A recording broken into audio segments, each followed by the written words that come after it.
Lunch break. Hey guys, how you doing? Oh man, Tom, what's up with J2? Sick again? I know sick I'm again. calling you out, J2. You know, I don't want to take any jabs at him whatsoever, but I hardly ever see that guy drink any water. So That and he always, when we're welcoming you in as an audience, J2 always tells them about the energy drinks and the monsters. Body armor things that he drinks and all that. Note to self, J2. So, but he does have a lot of fun. I can say that. He is a kid at heart. So it might have been all those late night playing video games. With the junior hires, right? Yeah. He's doing his job. He's doing his job. We're glad you tuned in today at Lunch Break. We are a Encourage media production. Today we have our guest, my friend, John Buetow, president of Bakersfield Christian. Just giving a shout out. I believe in this school 100%. And I'm glad to have you with me, Tom. Yeah, it's a lot of fun, and I look forward to getting to know John a little more. And I've had, over the years with high school students, a lot of them go to BCHS, and so it's always a pleasure to get to know those people that have been involved in those kids' lives, because I do love them a whole lot. And so I'm looking forward to this afternoon. It's good. Well, John, you're at the 30,000 foot, and you're also at ground level. A little bit of both. Yes, you are. That's a hard thing to do. Yeah. People don't realize that, and you've done it very well. Thank you. Yeah, I've been blessed to be able to be obviously an administrator at the high school, but then also I get my hands involved with coaching, and we've got an honors academy that I get to work with those students, and we do a bunch of SAT prep stuff I get involved with. So it's a fun diversity there between the 30,000 foot and the 10,000. And it's not even talking about parents. Those are just children. Those are kids. Yeah. Those are teenagers. We have to keep that in mind. So we're glad you joined us, man. If you go out there and share us, like us on our Lunch Break Facebook page, we enjoy that. It's growing. Our T-shirts are in. We're going to have, Army green and black. Black, yeah. And they're looking good. John's going to get a complimentary one. So we got a great logo. If you guys want it, we owe a couple people some prizes from helping us out with the show. So as we start, the thing we always do is we get into the question from the audience. There again, what you guys are watching today, we hope is going to minister to you, and what the response back from us is that it is. And then we have questions. So the question this week comes from Dave Boyd of last week. Now, Dave was on our show. He is now working for the Curtin High School District as a human resource director. And actually, I did service last night at church, and I played our last week's lunch break with David. I did a little clip on hope. I spoke on hope last night. So there again, this clip may show up at church. You never know. Yeah. So as you're out there, the question that came in the form of something that David shared about himself. He said he was hard on himself. And it was kind of like a truth bomb to me, because I just watched Dave talk about it, and he talked about one of your coaches at your school, David Carr, and how he gave David Carr his opportunity to be a quarterback, and how it's blossomed out. And he had a story we didn't get to last week, how he was influential in Darren Carr's life. Okay. And he was really excited how Darren Carr is back giving to the students and blessing you guys, winning state championships and doing amazing things. So the question came in, how do I stop being so hard on ourselves? And I think that's something we all deal with. And I'm going to jump right in there, because I've had 3 professions. First one I was not prepared for at all. I fell into it. And it was where I was a bodybuilder, but I was more of a meathead. And as I left that profession after 10 years, I still get that. Pastor Ron introduced me in Vegas last week as Mr. California. Well, that was 1985. That's been like 30 years ago. There's some things you can't shake. Yeah. And I'm telling you, that title I cannot keep up with at 63 years of age. It's gone. But it sometimes it holds you captive because you try. Yeah. A lot of guys in the industry ask me, some of the guys, we just had a guy, Mark Pacheco. Mark, congratulations. He just won the Nationals as a middleweight, and he owns Strength and Health here in town. They asked me, why don't you, I do the over 60 group, and I go, well, I can't be better than I was. Yeah. And I can't do what I did. So I'm not going to go back and regain that. Yeah. So I tell people, I can't be as hard on myself as I was back then, because I was really hard on myself, and I wasn't a believer. Then I moved into the corporate world. I had a whole different set of circumstances. Then I moved into the ministry after 16 years in the corporate world. One thing that I learned, and it took a while, and I've shared this with you, Tom, I think several times, all I can be is the best me that I can be. And I can't be Pastor Ron, I can't be Pastor Jim, Pastor Doug, I can't be Joe Olstein, I can't be, Steve Furtick, because sometimes that's the pressure you feel. Yeah. All you can do is be a vessel of God and be okay in your skin. And as David Boyd said last week was, once he realized he served a God that was pleased with him, it took the pressure off of him. And I think that's what I found. Well, because that's something that's really hard is to like I kind of imagine you would have learned that the hard way. Like that it really, I can just do the best job that I can because maybe you've exhausted yourself in trying to do other things. And that's been something that, I remember being in high school and people have told me that I've always had an old soul. It's always been this side of the lens. And so what you see is what you get. Exactly. And so I basically, in a lot of the expectations that I'm sure you see these high school students have on themselves, getting good grades and that's probably the side you see, but then being cool or being accepted or if you're an athlete, being the best athlete, or if socially successful. And I just remember that, especially then in high school and then leading into college, and especially I'm proud of the dad and the husband that I am now, but I at a young age wanted to set a good example for what I was eventually going to be. And so I remember being in high school and in college and just saying there are certain things that I'm going to do and there are certain things that I'm not going to do, and being diligent in that so that later on in life, whether it was with my wife or with my kids, when questions would come up, I would be able to answer them confidently. I have not done this. I have done this. I could walk you through so that I could basically be proud of my future self. That was the mindset that I put myself into. That's a lot of baggage there. How'd you do that at 18, 19? I really don't know, because I even remember being in a car, and I've never smoked pot my entire life, never smoked cigarettes my entire life. And I remember being in a car ride to Arizona, and a buddy of mine, it was just him and I, and he said, I won't tell anybody, smoke this. I promise you I will not tell a single soul. I want you to experience this. And so that stuff did come up, but it was weird as an 18-year-old, 19-year-old. So you didn't do it, you said? I never did it. That's where TMZ starts, you know that? Yeah. And it was just one of those things I always wanted to be able to tell my kids. It was really weird, and the more I think about it, I always wanted to tell my kids, I never did it, and the same with you. That there are people out there. I remember hearing that one of our pastors a long time ago, Pastor Scott, he shared in the high school ministry that the first kiss he ever had was with his wife on his wedding day. What a gift. And I remember hearing that, being like, I didn't even know creatures like that existed. And it was one of those things that I just remember thinking, like, that's interesting. There are people out there like that. So that's something that kind of helped me. Part of being on this show is not talking about our first kiss, is it? That wasn't part of the deal. Not at all. All right. We're not gonna, I was going to walk off. Yeah. We weren't going to jump on that. Okay. Yeah. I love it. But that's how it got me through. But John, what about you? Yeah, I think for me, the one of the greatest challenges, or how can I stop being so hard on myself, relates to the fact that I'm a real people pleaser. I want people to be happy. I want them to enjoy their vocation. Just want people to be comfortable, find joy in their lives.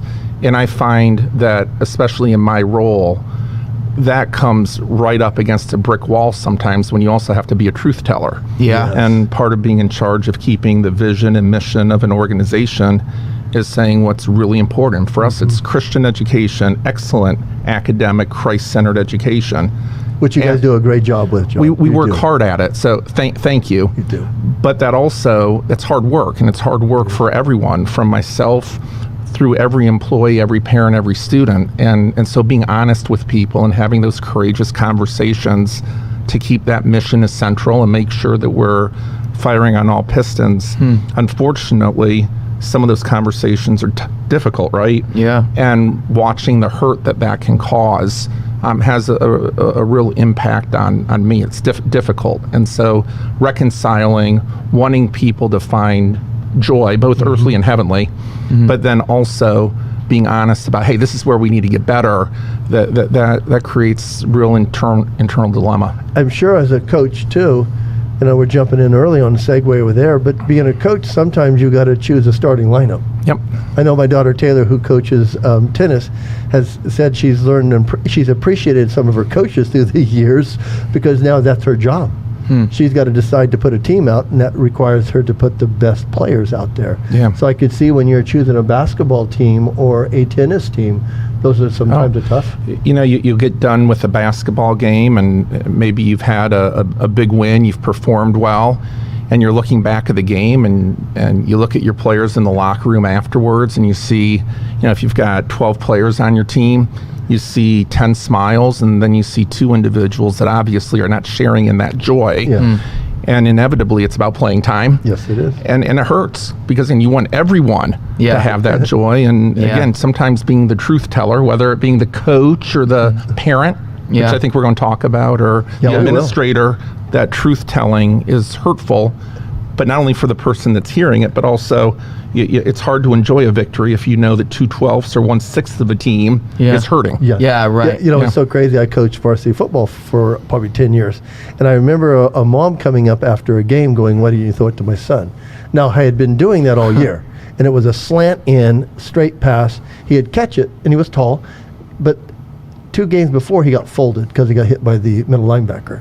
He came over and he goes, "Don't throw that to me ever again." Yeah, right across the middle. So I tried a few more other times, and he was hesitant.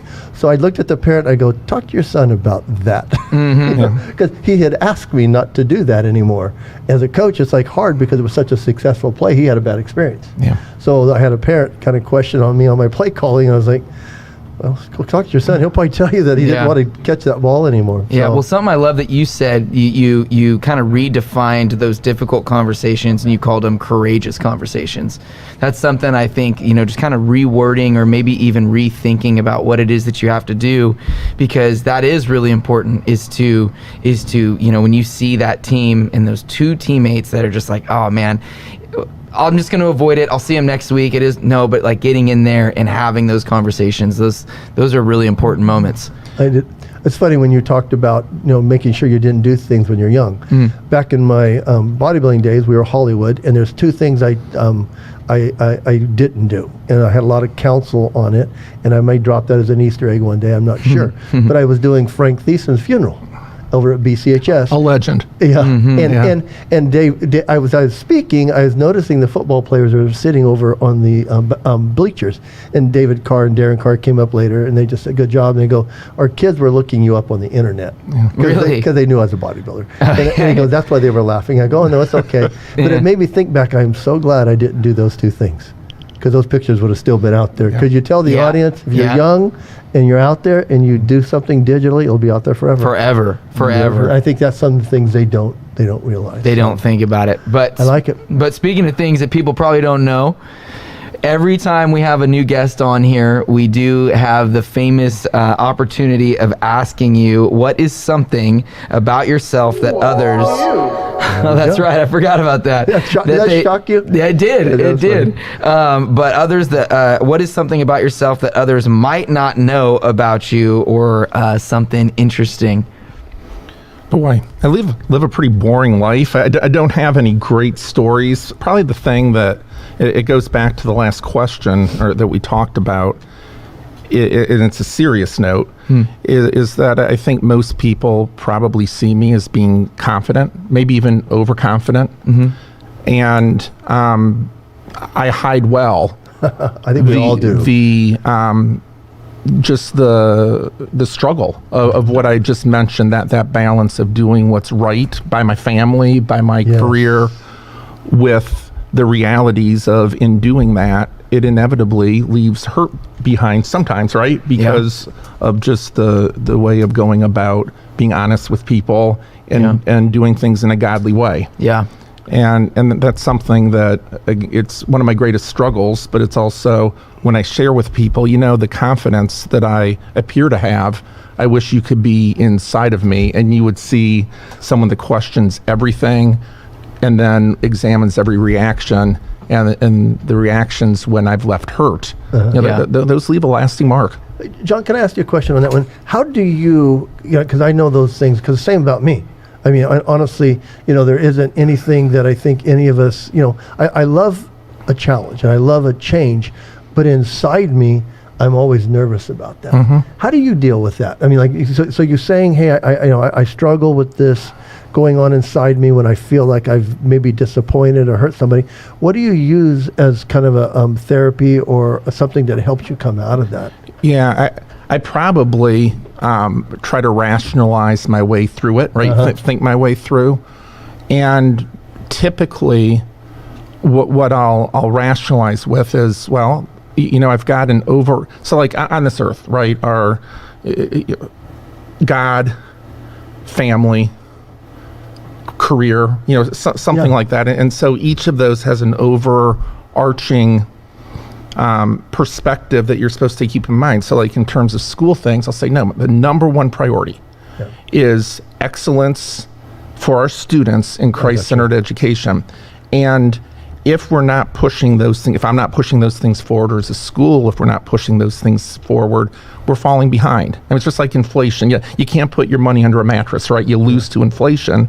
As an organization, whether it's the church or the school, if you're standing still, you are falling behind. Yes. And so standing still is never or seldom an option. And in knowing that, I know I'm going to make mistakes moving ahead, but those mistakes are going to be driven by the need and the want to provide the best Christ-centered education in Bakersfield. So I can live with the mistakes as long as those mistakes are driven by the overarching vision of what I'm trying to accomplish. Because to do nothing's not an option. Yeah, right. And it's almost like your core values are what you fall back on. Correct. Like as a church, we have certain core values which helps us decide to do or not to do things. People come to us all the time with all kinds of ideas. Hey, we'd like to do this as a church. We're like, well, that's not in our core values. We do church really well. Yep. So we're going to minister the gospel. We're going to offer youth programs that are built around that. So going back to your core values is what helps you get through those issues. Christ-centered excellence, every decision has got to be based on that, not on my comfort, not on another adult's comfort, but on what's best for our kids. And that does help people. And I always tell people that you've got to have for your person and your profession core values. Yep. And so as you have those core values, and I think sometimes hobbies, because I have core values for my exercising. Because a lot of people, I can talk about this to you guys. You guys are like, "Oh, what's up with him?" but I have restrictions because that's been an addiction for me. So I have a restriction for me. So when I tell people I work out for 18 minutes at the gym, they're like, "What?" I go, "But if I stay longer in the gym, I can't just stay 20 minutes. I stay 2 hours." So I tell people that, and so my core value is get in, get out, get home. Those are as long as I says I get in, get out, get home. I always tell myself, I'm in, so now I got to work on getting out, and then I got to get home. And those keep me going well. So if somebody says, hey, can you do this? I'm like, no, I got to get out, or I got to get home. What I'm taking away from the what both of you are saying, it's a lot of discipline. It's you've got to know what the end goal is. You've got to have structure to how it is you're going to get from point A to point B to point C. And it's something I don't think a lot of people know, or at least not a lot of people starting out know, because a lot of the people that I've been around, they kind of just think that they should be able to do whatever they want to do whenever they want to do it, and people, regardless of how it affects others. Right. And so it's one of those things that, especially if they want to be if they want to have any sort of success, a good dad, a good coach or anything, you've got to have some sort of structure in place. You've got to, not your feelings put as the main priority, but how you said it. There's a phrase that you used for BCHS and the students that I can't remember how you worded it, but you had like a phrase that you said, this excellence in Christ-centered education. Right. And so never losing sight of that, which I thought was really encouraging. I don't know how you climb. Why would you climb a ladder one ring at a time and work your way up unless you know where you're going? Right. Yes. Right. And I think in life, again, whether it's in faith, where are we going? We're going to heaven. Well, how does that occur? Christ's blood for us, right? And then, but then there's this series of steps of sanctification that we grow. But that's because we have the big picture in mind. No difference in family, no different in work. I love it. I love it, John. Well, John, go back into your story, because I think in John's story, I've always fascinated because you left the East Coast and came to Bakersfield. And I remember because I was around two men that were just bragging on you before I ever met you. That's Steve Anderson and John Duffield. Okay. You know, good guys. Yeah, they're great guys because they knew that I was connected with BCHS, and they were like, hey, I think we've got this great guy. We just got to be able to convince him to leave the East Coast. Yeah. And so I was hearing it from the behind scenes on what they had found and how excited they were to be able to. Yeah, I need to know why you chose to come to Bakersfield on purpose. So actually kind of my family's path real quickly is I met my wife in Baltimore. We both worked at different schools there. I was in Baltimore for 7 years, started my administrative career there. Then we moved to Cleveland, and we were in Cleveland for 16 years. And then it was from Cleveland, actually, that we came here. So actually, we're Midwest transplants. Midwest. And really, a lot of the reason for the change dealt with our family. And that is, after 16 years, it's a long time in one location. And there was a little bit of a feeling of being in a rut. Where do you go on the weekend? How do you get new adventure, new excitement?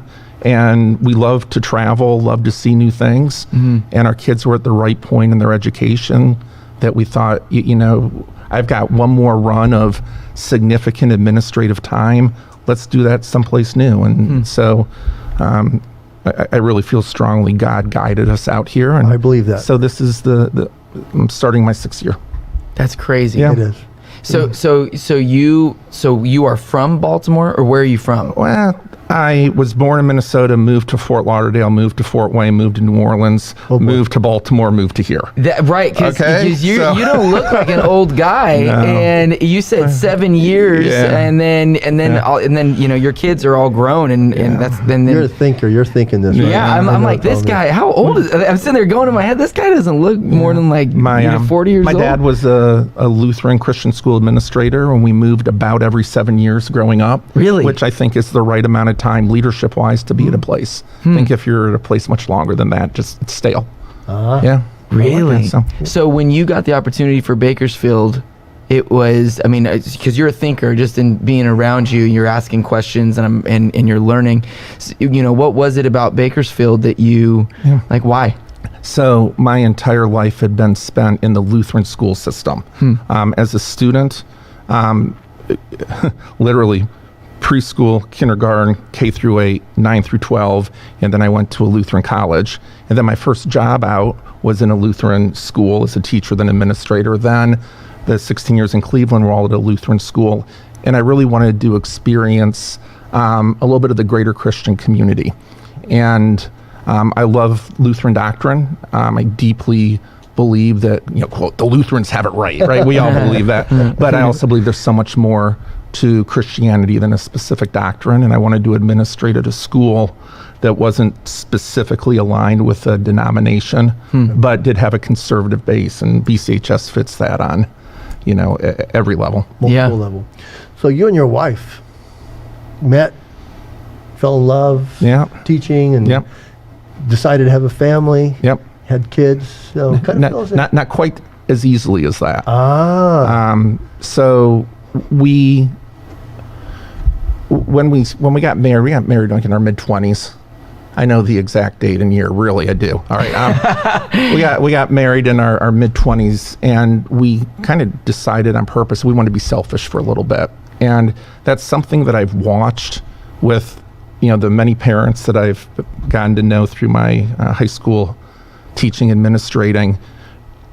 I think there's a real value to waiting to have kids.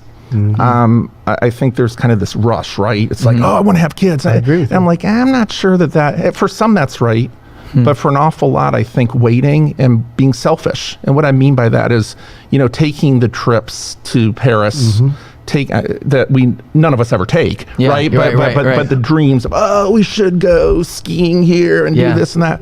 Well, we may not have the finances or whatever to do those things, but being selfish, focusing on your marriage, focusing on yourselves as a couple, I think is very important. Being young, yeah. And then we said, okay, let's start trying to have kids. and it didn't come so easy. We had a couple of miscarriages, and that left a pretty deep mark. Mm-hmm. Yeah. And then after several failed marriages, not failed, A couple. failed pregnancies, we were blessed to have our 2 kids, and it worked out. But that story of what we went through with those miscarriages, I hear it now all the time. Mm-hmm. Yeah. All the time. The number of couples that getting pregnant is truly a gift from God. It's not a given. I agree. And so I think one thing that I do want to share is, if you're in a situation, where you're just married, I don't think you should rush to have kids. That's just my opinion. Yeah. Enjoy life, married life. I would agree. Tiffany and I, we didn't have, I think we had our daughter Taylor 2 or 3 years after we were married. Yeah.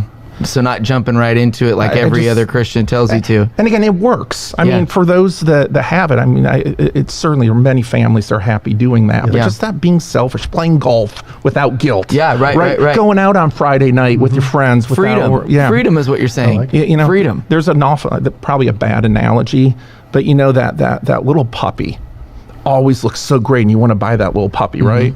But that little puppy grows up, and within a couple years is not such an adorable bigger dog. Yeah. And kids, sorry, but it's not, the fun becomes hard work. Being a parent is joyful, and it's hard. Oh yeah. And you to do have it right. To do it right is hard, and it's so. Yeah. That was our story. Yeah. And Did you ever see yourself being were you the kind of guy that wanted to be a dad? No. I literally couldn't stand that's I hadn't held a baby before my own. Wow. Never. Nope. I had I wanted for my kids to come out of Jennifer as teenagers. I don't want to deal with 0 to 12-year-olds. All I'd ever know were middle schoolers and high schoolers. I do that every day. I don't want to come home and do it. Yeah. And so no, it was not like the thing of my life I wanted to do. And now in hindsight, it is the biggest blessing. It is. Biggest joy I could have ever imagined. Yeah. And I love every day of it. And we're about to be empty nesters, and the last 18 years, 20 years, including our oldest, has gone way too fast. And I can't believe I ever had those feelings. Yeah, isn't it funny, because you do look back and think, man, when the Bible says it's a mist, it is. You realize it is. And another thing I notice about you, John, is that you're all in. Even you got the responsibility of the school, you guys are all in parents. Yeah. I mean, because I think one of the most remarkable things you did was you got to coach your kids. What made you come to that conclusion? Yeah, why? Yeah, when we had kids, Jen and I made a decision, a very purposeful decision, that our own lives were going to be very secondary to our kids' lives. And that, again, purposeful. And we went at it with an intensity of, we want to give our kids the very best. I think it's what God expects of us in every area. And if we're going to take on the responsibility of having kids, we've got to be all in. And I'm really proud. I think I'm known probably as a pretty hard worker at school, but I also think I'm known as working pretty hard as a parent. And you include those two things with bringing children up in Christ. I mean, for my last 2 decades of life, nothing else matters. Yeah. Right? It's those 3 things. And unfortunately, the perspective I often see is parents not putting in the work that it takes. Yeah. And still being kind of selfish as they're raising their children. Oh, let's go out on Friday night. Oh, let's go do this one. No, you got kids. Yeah, right. It's stay at home, play games. Yeah. Stay at home, grow a relationship. Yeah. Make sure that you're invested in them, because I think those couple decades of, from 0 to 20 for the kids, it's just super important. You had said earlier that you had experience with middle schoolers and high schoolers in raising your own kids. Did you learn from the parents that you had been around? Oh, sure. Like the do's and don'ts? Yeah, I've been in a giant laboratory, right, for my entire professional career. That's a great analogy. Gotten to watch what works and what doesn't work. And nothing can take the place of spending time with your family. And I've watched people try to pay their way out of it. Yep. Right? Oh, let's go on the best vacation, or, oh, wow, if we just get them this car, we're great parents. Try to buy their way to great parenting. I've watched people try to socialize their way to great parenting. If we hang with the right people, it's nothing. Yeah. Nothing replaces the permanence of time. Yeah. And so that's the biggest thing that I watched. The parents that and Jen and I emulated ourselves after were those that were all in with their kids. Yeah. I think it's urgent. I did the high school ministry at our East campus. So you have a lot of those East side, of town kids, a lot of single parent homes, a lot of, divorced homes. And then, so I saw that side of kids, and the parenting, and then I was talking with Gennaro when he would do our Cal State campus, and he would say that the parents, it's both mom and dad in the home. However, they do what you just said. They're buying their love. They're really trying to go all out to make up for the fact that they're gone working so much. Ministry of presence matters. Yes. Well, that's a good saying. And on both sides, that's what I saw, is that the kids just want the parents there. Yep. Doesn't matter what they're doing, they just want the parents there. And it was a surreal moment for me. And I was like, okay, because I'm a father of a 4-year-old and an 11-month-old, and just being there for them and celebrating. My son loves to watch the garbage man drive by, and so I'll put him up by the window and we'll just watch the garbage man, and just my daughter's like, hey, tell us a story, Dad. And I'm like, I'm so tired, but here's the story, and you try to, you do the best that you can, because that's all that they want is you there. And Tom, I'll tell you, I've also seen, though, the opposite, which I bristle at. You can also be all in on a career and all in on God and still be all in as a parent. So sometimes I hear, oh, I can't do that because I've gotten... No, maybe you only get 5 hours of sleep a night. Yeah. You do what you got to do for a period of time. And there's all these things about boundaries in life. And you be all in your work, all in with your family. Yeah. And it can still work. Yeah. You don't need to sacrifice one or the other. I just don't believe that. Because eventually, like you said, it's a mist and they're gone. Yeah. Well, you asked about the coaching. Well, the coaching was cool because I'm interested in that, because I know both Eric and Lauren excel academically at a high level and also athletic at a high level. Now, Taylor and Tessa kind of paralleled that, but I never coached them. Yeah. So what was the coaching experience like? Because they both excelled at a high level athletically also. Unreal. So for me, it gets kind of back to my passion in life is coaching. I loved coaching and teaching far more than administration is where I find joy. And so as I started coaching before we had kids. But then as we had kids, I realized if I'm gone coaching and I'm working hard at work, not getting home till 8 o'clock or 7 o'clock every night, that's a problem. But I still loved it. So this really was a perfect combination of getting to spend time with my kids, right? Quality time. And so being there for them, but also being all in on my job, where I thought I had something to offer still in terms of coaching. And the coaching, especially with my daughter, grew us so close together. And I've coached her since she was in 4th grade, on and off. And then same thing with my son. It's been for pretty much his entire life, I've been involved in coaching him in one way or the other with either tennis or basketball. Did you have to ask them for permission to coach them? Nope. They were totally cool with it. They didn't have a choice. It's what we did. Yeah. How do we spend time as a family? Yeah. It's how we rolled. So I know Blake. Yeah. And he's your athletic director. Yep. So did he just give you a free rein, or did you have to report to Blake? I did report to him. I love that about you. He did a nice job in that he would always ask me. I came to him after one game this last year. I said, Blake, you should fire me today. We lost to McFarland, and it's really not a game we should have lost. Yes, they played great, and I was like, oh, geez. And we played terrible, and he's sitting there watching it, and I didn't write out my resignation, but I thought it out in my head, and he's a good guy. He talks you through things, and he's a great guy. But that's neat because you're submitting yourself to the same institution. You expect somebody else. Yeah, no, I don't know if he would feel that way. I know I tried to. It'd be interesting to ask him if he felt that. I love it. Well, I think I know the guys have some pictures. I think we have a funny picture.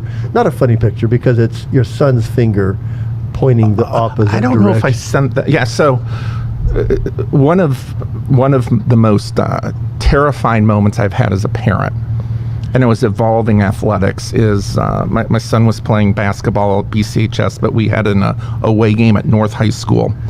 And Jen and I are sitting in the bleachers. We're about 4 rows back in the bleachers. And we saw him diving for a ball.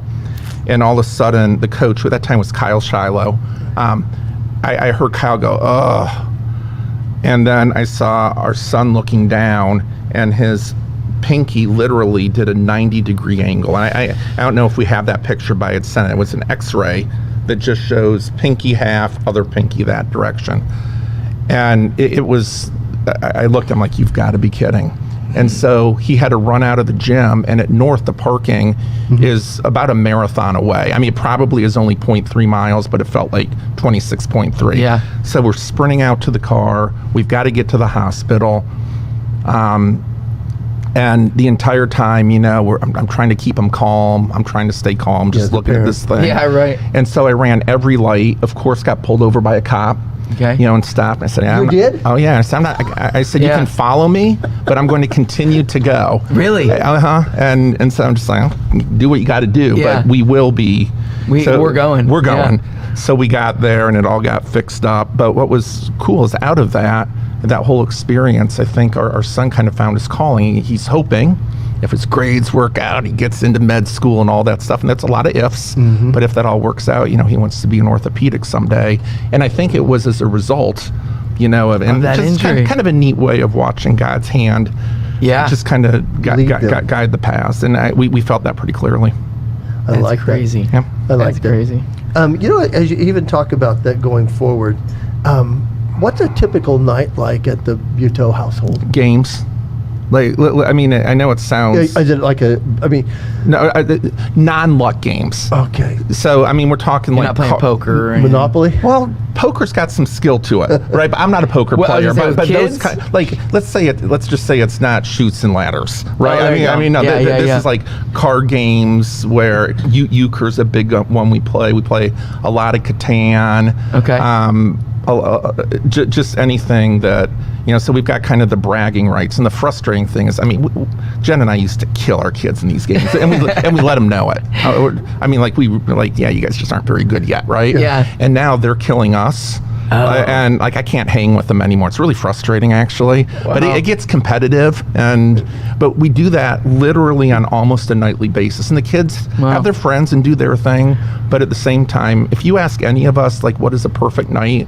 I think most of us would say, you know, spending a couple hours playing games together. Do it almost every night. So I'm taking notes. When did you start doing that? I got a 4-year-old. Do it now. Now. Find something. Yeah, but my kid, get this, Tommy and John. So my family won't play Monopoly with me. Okay. And my kids always thought it was unfair that I'd buy up, you know, You were beating them. I was wanting to win the game, and my wife was, and you could ask Taylor, it caused some big frustrations. So they wouldn't let me play Monopoly. At what age did you start playing Monopoly against your little kids? I think that Taylor loves games. She's coming home this weekend, and we'll be playing games. Cool. We're playing Pandemic now, which is an interesting game, and then Clue. There's a lot of games that we enjoy playing. So as we go through it, there was points that we just aren't going to play with you anymore with that because you're mean. I go, what do you mean mean? I go, supposed to win. Character building is what we call it. Not mean. Character building. Well, it was most, and my girls are probably watching, so we'll talk about it. So I mean, anything goes. You talk about Monopoly, and I have paid my way to victory before. Like, or like they won't trade Boardwalk, and I say, well, what is it worth to you to trade it? And I've literally given money. Legitimate money. Dollars. No, real dollars in order to be able to put a mark next to my name in the victory column. Yeah. Oh, it gets pretty brutal. And one of them are like, don't give. Oh, yeah, no, one of them ended up not talking to me for the rest of the day. But Really? we got over it. But Wow. a lot of fun. Yeah. Great memories. Yeah, I can see you playing with Scarlett next week. Yeah, just taking her beating money, her. Yeah, her lunch money. Yeah, just beating her. But your experience, the playing games with your family. Oh, we have great experience. Eating, we actually don't eat together a lot. Most of the time, we kind of eat scattered around the house. We're in the same room, but we don't have the traditional 4 of us sitting down for dinner. But after that, it's kind of understood that unless the kids are out doing something or whatever, we gather together for a couple hours. And so you said you're almost empty nesters. Yeah, we've got 1 month, and our daughter heads out to school, and you've got a bunch of years left before that happens to you. Yeah. But I'm excited about the next stage of life too. You should be. You got my cell phone. My wife and I have experienced it. Tessa's in Nashville, Taylor's in Irvine. You like it? This is what my wife and I found out. We like each other, and we're still in love. Yep. We never lost that. I always tell that to parents with kids. Stay close. And it sounds like you and Jen are really close. We are. And that'll be the fun again, because you'll still like each other and love each other. Yep. And when the kid's home, you celebrate that. Yeah. We just all went into Nashville, and we all barged into Tessa's apartment, and it got a little much, so we got a hotel room. Because she was still working during the day, and we're all like, hey, see you later. Yeah. The worst day of my life was we had taken Eric, our son, to school. He goes to UCLA, and we'd taken him down to school. And the drive home, I don't cry. I cried like a baby for the better part of a day. It was awful. And a day after that, it got a little bit better. A day after that, and I mean this in the best way, I'm eager for him to head back to school now. And I love spending time with him, but he belongs at school. It's his time he needs to experience that. And I love the time I have with Jennifer. Yes. And so it's like both and. It doesn't have to be, the kids are gone, life is over. Yeah. And I've watched a lot of couples struggle with marriage afterwards, and at least so far, we've been blessed that we haven't remotely experienced that. It sounds like you and Jennifer have planned for your kids to leave and cleave, to fly. I tell that because both my girls went out of town for college. I think both your girls are going to be going there, Notre Dame and UCLA, and so we always tell people, and they go, "What do you feel about that?" Now Tess lives in Nashville. I go, "Well, I didn't raise her to stay home. I raised her to fly, and end up where she needed to be." Yes. Agreed. And I think we need to be careful with that, and especially as an educator. I used to really push the 4-year college experience on high schoolers. I just think the economics of that nowadays, that it isn't smart for some families, and staying at home, going to a BC, I think really is a great option. And so I never want someone to feel guilty if the kids don't go away for really good financial reasons. Yeah. But I also believe that forced getting out of the home at some point, getting out of the city at some point, learning to do your laundry, learning to plan meals, finances, making it socially on your own. Struggle. I think it is. Character building, like you said. Incredibly important. Yeah. And we've been blessed to be able to do it for the full, we assume 4 years for both of them. But I just, my sister, actually her son is going to stay at home for a year, and he just graduated from high school. They live up in Seattle, and they have a downstairs that they can rent out, but they've moved him into the downstairs, and I just think it's great, just that experience of on your own in some way. When you're 19 years old, it's time. Yeah. In some way. Yeah. Well, I'm a big proponent for BCHS. Got my little bobblehead here. And John, give us I think you said a kind of an elevator story of BCHS. Yeah, BCHS, we're on a little bit of a roll. We are going to experience enrollment, I believe, over 600 students this year. Again, that's almost, not quite, but it's closing in on 50% higher even than, just 5-6 years ago. We have really found our way in being comfortable with who we are. We can be intensely Christ-centered, and we are. There's no doubt when you walk on our campus and watch the interactions, incredibly Christ-centered, but that doesn't mean that we have to have a subpar, average, or even slightly above average product in other ways. We can be excellent in those other things too, and that's our drive. Whether it's the chemistry classroom, the baseball field, the art classroom, we can, the drama productions, we can be excellent and we can expect that of ourselves. And I think Christ expects that of us, at least to give our best effort. And so we're all in. That's been kind of a phrase.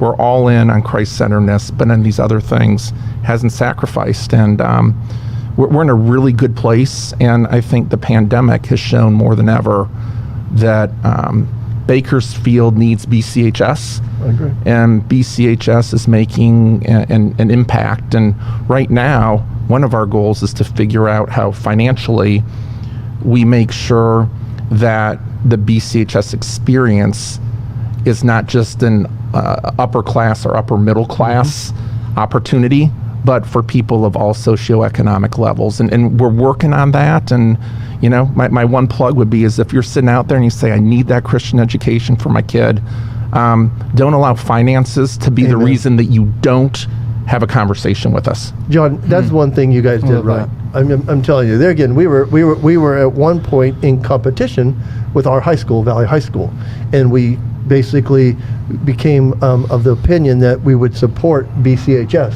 Both of my girls now were able to go to BCHS, and I tell people all the time that is one thing my wife and I will look back to and thank the Lord for forever. BCHS was that catapult for them both. That shot them into the world, and there again, I couldn't afford full tuition, and the BCHS came in and helped so much. So you guys are hitting the mark on that mission. Pastor Ron and I spoke to Mr. Bill Buetow, saying if you could just make that experience. But not only did they not do that, they did it for us. They do it for hundreds of others of people at BCHS. So if you're out there, I agree with John. Don't let finances stand in the way. That's amazing. And if we're not meeting your need, you contact me. And I am a truth teller. I'll be honest with you, and I'll tell you whether we can make it work or not. Most of the time, not all of the time, but most of the time, we're able to meet families at a place where they're like, okay, we can make this work. And we want that. We want that for Bakersfield itself. It's a neat alternative. And I'm also a public school proponent. My wife works in a public school. I believe both. The rising tide. I agree. And I think you can be all in on one, but still believe in the other. I do. And that's how I feel. My wife, Tiffany, is a superintendent principal in the public schools. So it's that way. John, you want to leave our audience with anything that we haven't covered? No, I'm just thankful to both Toms here, Tom Squares, for talking with me. That's a good one, That Tom. works. Yeah, and I also, if any of this sounds like I have the answers, again, remember that my biggest challenge sometimes is that inside know that I know I don't have all the answers. And with parenting, we've been blessed. We kind of hit it out of the park with 2. We also know that's God's grace. We could have another 2 kids and have a very different path with them. And so we know we don't have the answers. All I can share is our experience and what's worked for us. John, thank you so much for sharing it with us today. Very good. Thank you, Tom. Very good time. Yeah. So we're glad you joined in today. If you have any questions for us for next week, Pastor Tom at vbf.org. Or send them to Tom at thollenbeck@vbf.org. John, how do they get a hold of you? Call BCHS? BCHS J. Buetow at bakersfieldchristian.com. Great.